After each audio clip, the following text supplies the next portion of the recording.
Hello everyone, welcome to another X-Wing 2.0 video. This week we're going to be looking at some predictions for what I think the landscape might look like for the upcoming organised play scene.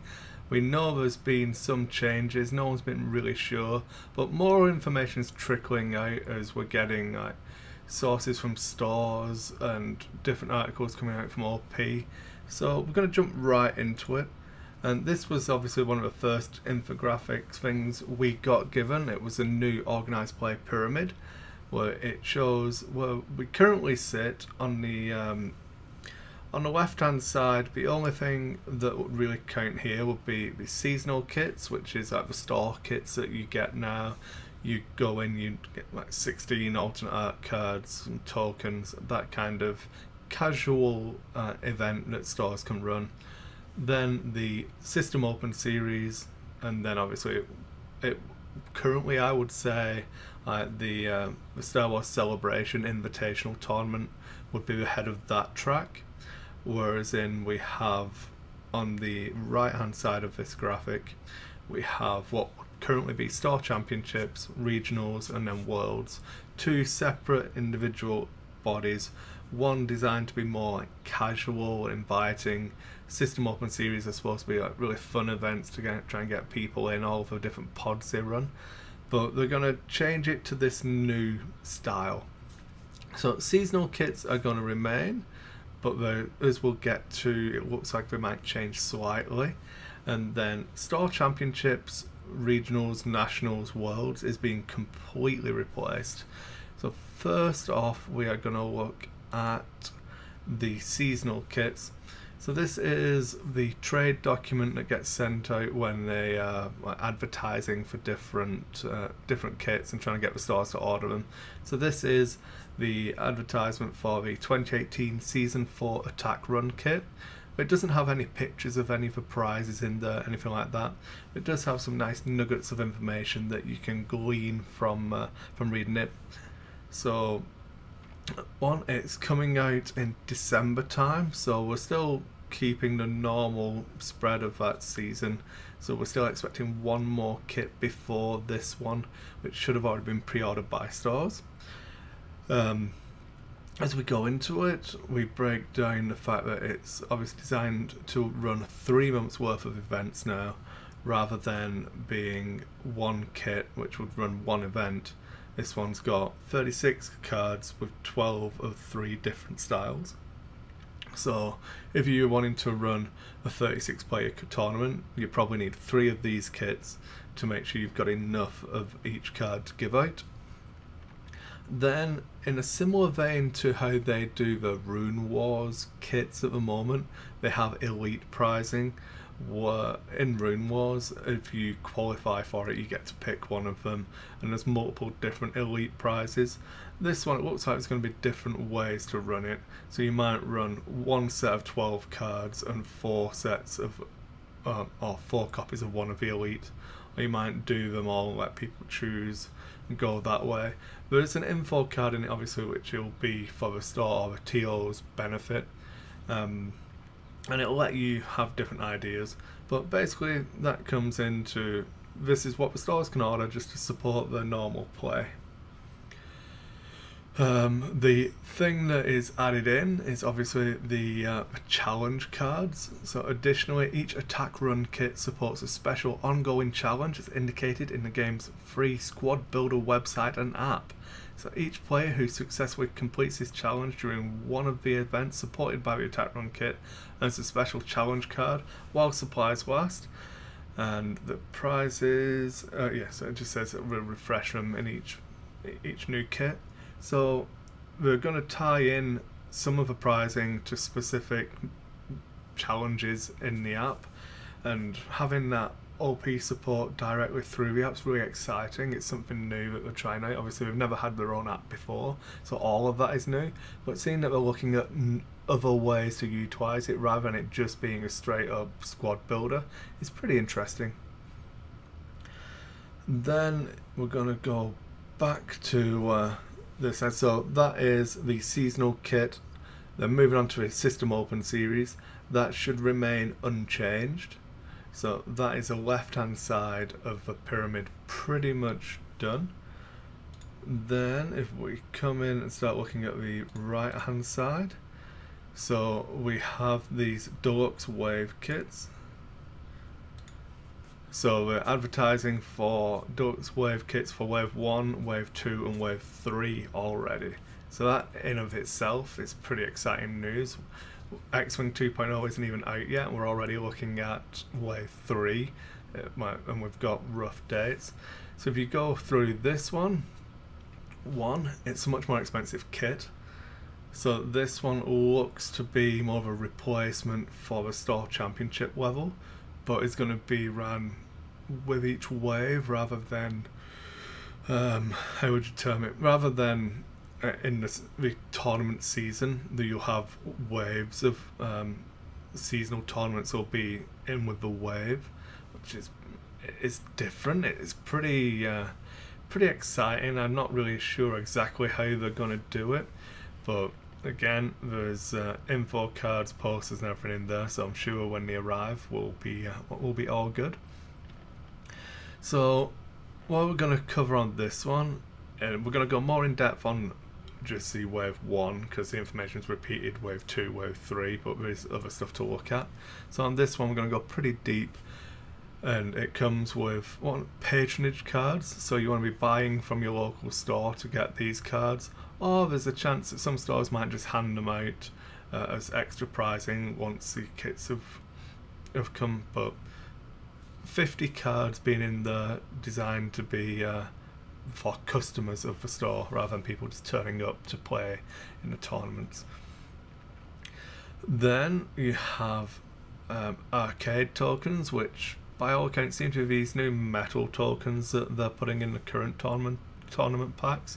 So it looks like there'll be like the metal focus, so you'd imagine those are going to come through. Then some acrylic, only 5 of them, so I'd expect that will be stuff like the what was it, the Agent Callus kind of acrylics, those kind of tokens maybe. Then the double-sided plastics, which they first introduced with the System Open, have been really popular. So 4 of those, 1 set of range rulers, and you're still getting challenge cards in there as well, which I assume would work in a similar way driven through the app. Some enhanced quick build cards, which are 17 of 3 different styles. 57 extended art cards, art print, and then posters and all that stuff. So let's jump into how you're supposed to use this, because again, this is designed to run throughout the actual release of the wave. So X-Wing Wave 1, we're expecting it in the middle of September. This is expected to arrive in October, so you're looking between 2 and 6 weeks.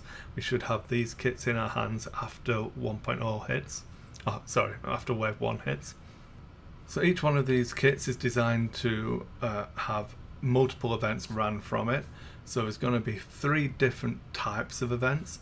A quick build party, which I'd assume would be like the launch party style stuff, so you can crack open your boxes, use the quick build cards either that come in the kit or that you get in the packs, and get straight into playing right away without having to go home and build a squad.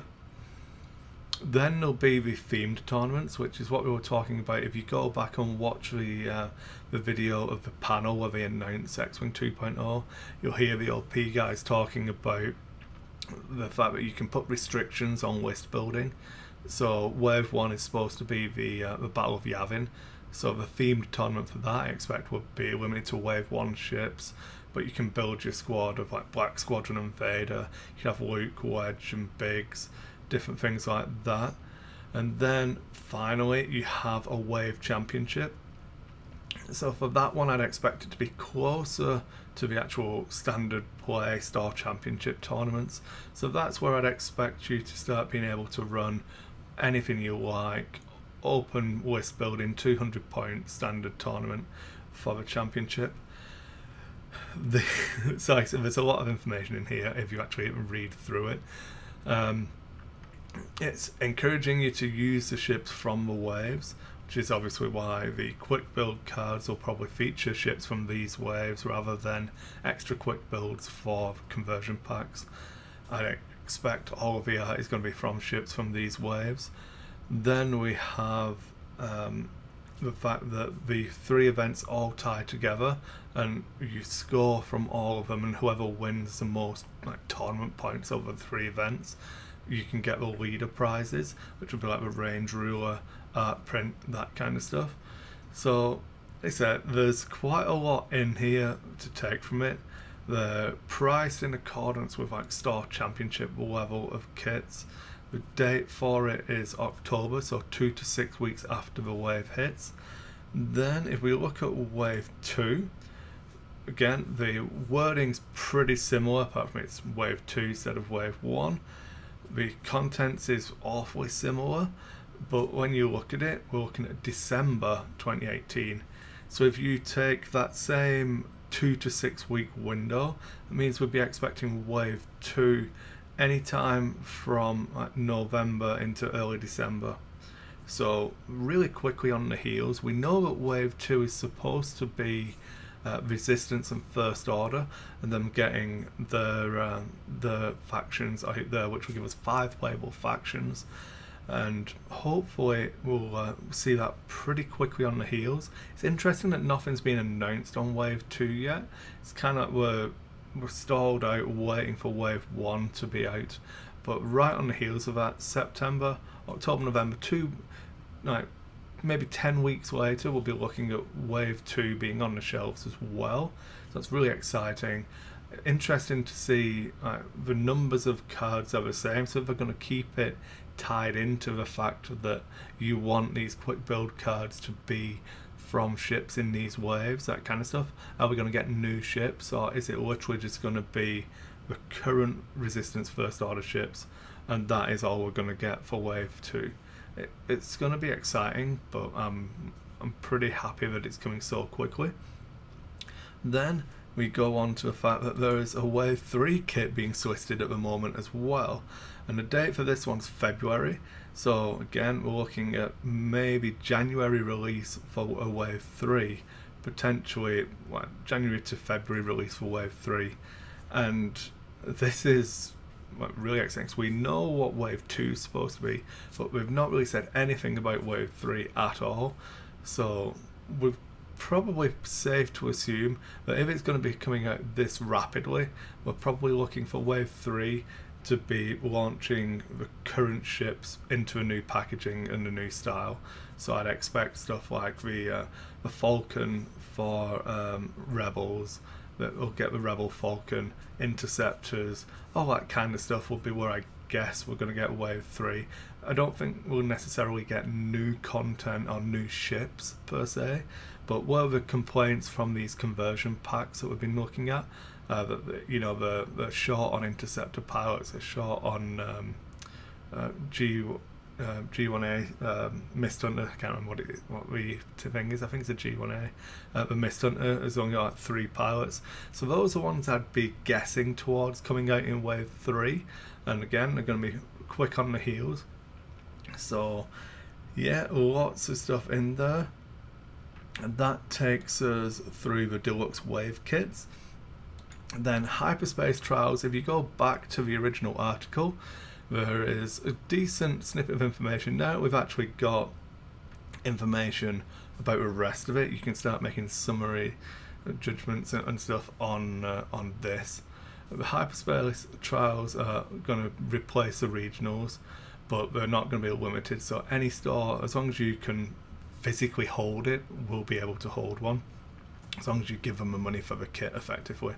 With 2 different tracks, so we can expect these kits to come out for where is it? It is March and June. So I imagine we're going to start seeing stores getting solicited for these at November, October time, and seeing who's going to be running this kind of stuff. And then the second time you can run them will be September, December. So obviously we're not going to have hyperspace trials immediately September, October, November, December this year, kicks off in 2019, but once you look at it properly, there's quite a lot of information in there. The Hyperspace Cups are really interesting as well, like replacing the Nationals, so it'd be interesting how they deem that, and if you're going to get multiples in a country, like it'd be awesome, especially for maybe in Calgary, being like mid to western Canada. If we could get a Hyperspace Cup anywhere in Alberta, that's going to be a massive thing, rather than having to fly to Toronto. And having that level of competition, it's going to be pretty exciting.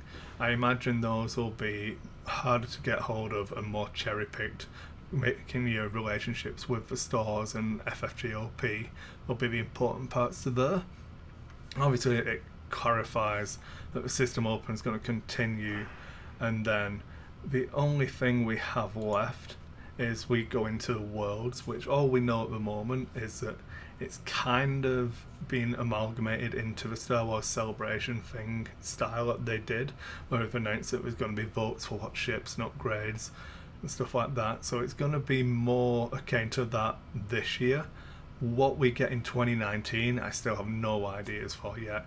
I wouldn't be surprised if we go back into a normal tournament rotation in 2020, and like 2019 we don't really get a proper X-Wing Worlds until we've had time to get more content out in the way we understand it now.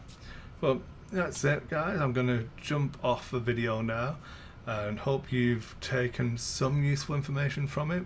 Thanks for watching everybody. If you enjoyed the video, make sure you give us a thumbs up, subscribe to the channel, hit the bell, all the good YouTube stuff you all know and love by now. Thanks for watching everyone, I'll see you on the next one.